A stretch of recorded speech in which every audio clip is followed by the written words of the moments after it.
Guys welcome back to my channel. আপনারা দেখছেন ঋতু বনিতাস channel. আমি ঋতুমিতা রয়। আজকে আপনাদের সামনে নিয়ে এসেছি ক্রিসমাস স্পেশাল কেক। কিন্তু এইখানে আমি একটা দেখিয়েছি তোমাদেরকে, আগে তোমরা আমার কেকের রেসিপি দেখেছো। আজকে ক্রিসমাস স্পেশাল কেক এই ফয়েলে আমি তৈরি করে তোমাদেরকে দেখাবো এবং কিভাবে তোমরা খুব পারফেক্টলি এরকম ক্রিসমাস স্পেশাল কেক তৈরি করতে পারো। যেই কেকগুলো আমরা ক্রিসমাসে খেয়ে থাকি, ফ্রুট কেক বলো বা মিক্সড ফ্রুট কেক, সেই কেকটাই আমি আজকে খুব ভালোভাবে তোমাদেরকে তৈরি করে দেখাবো। সো পুরো ভিডিওটাকে স্কিপ না করে দেখতে থাকো এবং ভালো করে রেসিপিটাকে মনোযোগ দিয়ে দেখো আর পরপর স্টেপ বাই স্টেপ দেখো। সো প্রথমেই আমি শুরু করছি। তার জন্য দেখো আমি এখানে 6খানা ডিম নিয়ে নিয়েছিলাম, আর তার ডিমের সাদা অংশ, এটা 6টা ডিমের সাদা অংশ আছে, আর এখানে আছে 6টা ডিমের হলুদ কুসুমটা মানে ইয়োগার্টটা আছে। দুটোকে আমি পারফেক্টলি আলাদা করে নিয়েছি। এরপর আমি চলে যাচ্ছি নেক্সট স্টেপে। প্রথমে ডিমের কুসুমটা নিয়ে নিয়েছি, এখানে আমি দেবো 2 বাটি ময়দা।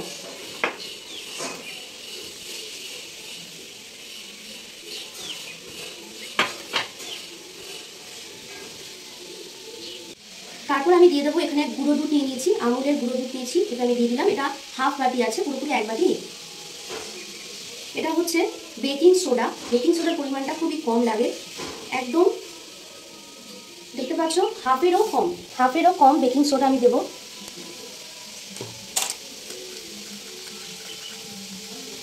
আর দেবো বেকিং পাউডার, এই যে বেকিং পাউডার দিয়ে দেবো। এটা পুরোপুরি আমি 1 চামচ দেব। নেক্সট আমি এখানে দেব দারুচিনি গুঁড়ো। এটাকে আমি পুরোপুরি গুঁড়ো করে ভালো করে ছেলে নিয়েছি। ছেলে নিলে একদম ফাইন ডাস্টটা পাওয়া যায়, সেই দারুচিনি গুঁড়োটা আমি দিয়ে দেবো। এরকম হাফ চামচ দারুচিনি গুঁড়ো দেবো। তারপর আমি এখানে দেবো হচ্ছে রাইস ব্র্যান্ড অয়েল। তেলটা অবশ্যই মাস্ট, তেল অথবা বাটার দিলে ভালো হয়। বাটার দিলে তো খুবই ভালো হয়, বাট আমি আজকে তোমাদেরকে তেল দিয়ে দেখাচ্ছি, কারণ অনেক সময় হয় বাটারটা আমাদের বাড়িতে অ্যাভেলেবেল থাকে না, তোমাদের অনেকেই বাড়িতে থাকে না। সো তখন কিন্তু তোমরা ইজিলি তেল দিয়ে কিন্তু করে নিতে পারো। তোমরা চাইলে রাইস ব্র্যান্ড অয়েল ছাড়া অন্য কোনো রিফাইন তেলও ইউজ করতে পারো। আমি রাইস ব্র্যান্ড অয়েলটা নিয়েছি। এখানে টোটাল আমি 1 বাটি রাইস ব্র্যান্ড অয়েল নিয়ে নিয়েছি। তারপর সমস্ত উপকরণগুলোকে আমি এরকমভাবে ব্লেন্ডার দিয়ে ভালো করে ব্লেন্ড করে নেব, যাতে ভালো করে মিশে যায়। এখানে একটা জিনিস মাথায় রাখতে হবে, আমাদের কিন্তু এটার মধ্যে কোনো রকমের জল ইউজ করা যাবে না। এরকমভাবে কিন্তু আমাদেরকে ব্লেন্ডার দিয়ে, অথবা এরকম ইলেকট্রিক ব্লেন্ডার না থাকলে তোমরা হ্যান্ড ব্লেন্ডার দিয়েও করে নিতে পারো, অথবা কাঁটা চামচ দিয়েও তোমরা কিন্তু ভালো করে মিক্স করে নিতে পারো। তারপর চলে যাব আমরা পরবর্তী স্টেপে। আর কনসিস্টেন্সিটা তোমরা দেখে নিয়েছো, কনসিস্টেন্সিটা কিন্তু এরকমই রাখতে হবে, মানে খুব পাতলাও না আবার খুব গাঢ়ও না। এরকম কনসিস্টেন্সি কিন্তু কেকের ব্যাটারের জন্য প্রয়োজন। তারপর আমি চলে গেলাম নেক্সট স্টেপে। এটা আমি নিয়ে নিয়েছি অ্যালমন্ড। এখানে আমি প্রায় 10 থেকে 12টা মতো অ্যালমন্ড নিয়ে নিয়েছি, সেটাকে আমি চপ করে নেব। এরকমভাবে ফাইনলি চপ না করলেও চলবে, মিডিয়াম সাইজে কেটে নেব। এখানে নিয়েছি কাজু আর কিশমিশ, এখানে আছে মোরব্বা আর চেরি চপ করে নিয়েছি, আমি কেটে নিয়েছি। আর এখানে আছে টুটি ফ্রুটি। আর এখানে নিয়েছি একটা লেবু। এই লেবু থেকে আমরা জুসটা বার করে নেব। দেখো এখানে লেবুর জুসটা বার করে নিয়েছি, এটা অরেঞ্জ আছে মানে কমলা লেবু। এবার সমস্ত ড্রাই ফ্রুটসগুলোকে, এখানে তোমরা চাইলে অন্যান্য তোমাদের যে ড্রাই ফ্রুটস পছন্দ সেরকম পছন্দ অনুসারে ড্রাই ফ্রুটস অ্যাড করতে পারো। আমার যেগুলো ভালো লাগে আমি সেগুলো এখানে অ্যাড করেছি। সমস্ত ড্রাই ফ্রুটসগুলোকে আমি ভালো করে মিক্স করে নেব। তারপরে আমি দিয়ে দেবো হচ্ছে, এখানে প্রথমে মোরব্বা কাজু কিশমিশ যেগুলো ছিল একটা পাত্রের মধ্যে আলাদা করে নিয়ে নিয়েছি, নিয়ে ভালো করে একসাথে মিশিয়ে নেব। এবং তারপরে সবার লাস্টে এই অরেঞ্জ জুসটা দিয়ে এটাকে আমি ভিজিয়ে রাখবো। যতক্ষণ না আমাদের ক্রিমটা রেডি হচ্ছে ততক্ষণ কিন্তু আমাদের এই জিনিসটাকে ভিজিয়ে রাখতে হবে। তোমরা চাইলে আগেও কাজটা করে নিতে পারো, যত ভালো করে ভিজবে তত ভালো কিন্তু এটার টেস্টটা আসবে।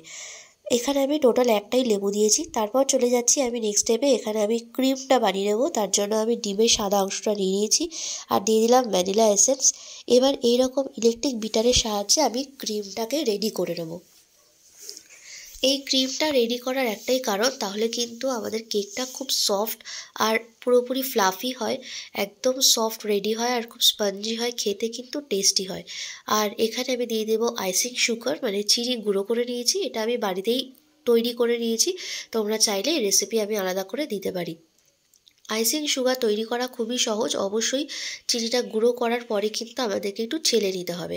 আস্তে আস্তে দেখো এরকমভাবে যতই আমরা হুইপ করতে থাকবো আমাদের কিন্তু একটা হুইপিং ক্রিমের টেক্সচার চলে আসছে। দেখতেই পাচ্ছ খুব সুন্দরভাবে কিন্তু ক্রিমটা তৈরি হয়ে যাচ্ছে। এখানে কিন্তু আমি পুরোপুরি 6টা ডিমের সাদা অংশটা নিয়ে কিন্তু আমি হুইপড ক্রিম তৈরি করে নিয়েছি। তোমরা চাইলে এই ক্রিমটাকে আলাদা করে ইউজ করতে পারো, কিন্তু যেহেতু আমি ক্রিসমাস কেক তৈরি করব সেই কারণে কিন্তু ক্রিমটা আমাদের ব্যাটারের সাথে মিক্স করাটা খুবই দরকার। তাই জন্য ক্রিমটাকে আমি ভালো করে রেডি করে নিয়েছি। আর ক্রিমটা তৈরি হয়ে গেছে কিভাবে বুঝতে পারবে, দেখবে বাটি উল্টে ক্রিমটা কিন্তু সরে আসবে না বা পড়ে যাবে না। এরপর যে ব্যাটারটা আমি রেডি করে রেখেছিলাম ময়দার ব্যাটারটা, সেটাকে ক্রিমের মধ্যে দিয়ে আস্তে আস্তে ভালো করে মিক্স করে নেব। একেবারে সব ব্যাটার দিয়ে দেওয়া যাবে না, মিক্স করতে করতে তারপরে আবার দিতে হবে। তাহলে কিন্তু ব্যাটারটা খুব সহজে এবং সুন্দরভাবে মিক্সিং হয়ে যাবে। দেখতেই পাচ্ছ আমি এখানে 2টো স্টেপে ব্যাটারটাকে মিক্স করেছি।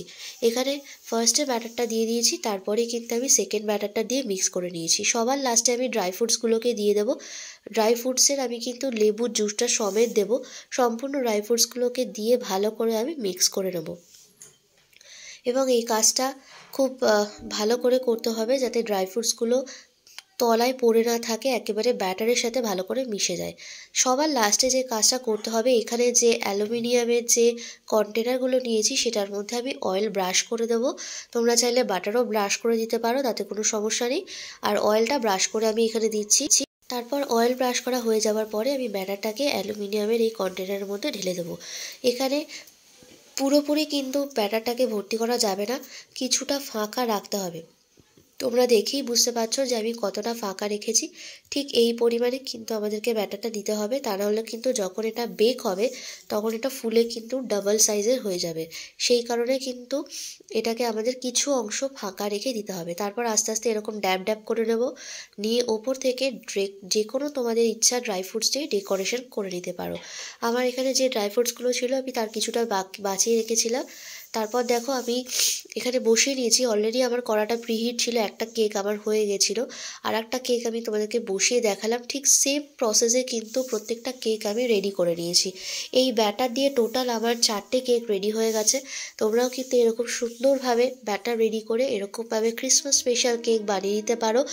আর এই কেকটা বেক করতে কিন্তু আমার টাইম লেগেছে পুরোপুরি 45 to 60 মিনিটস এরকমভাবে টাইম লাগে। আর আগে থেকে কিন্তু আমি যে কড়াইটার মধ্যে করেছি, যে প্যানের মধ্যে, সেটাকে কিন্তু আমি প্রিহিট করে নিয়েছি।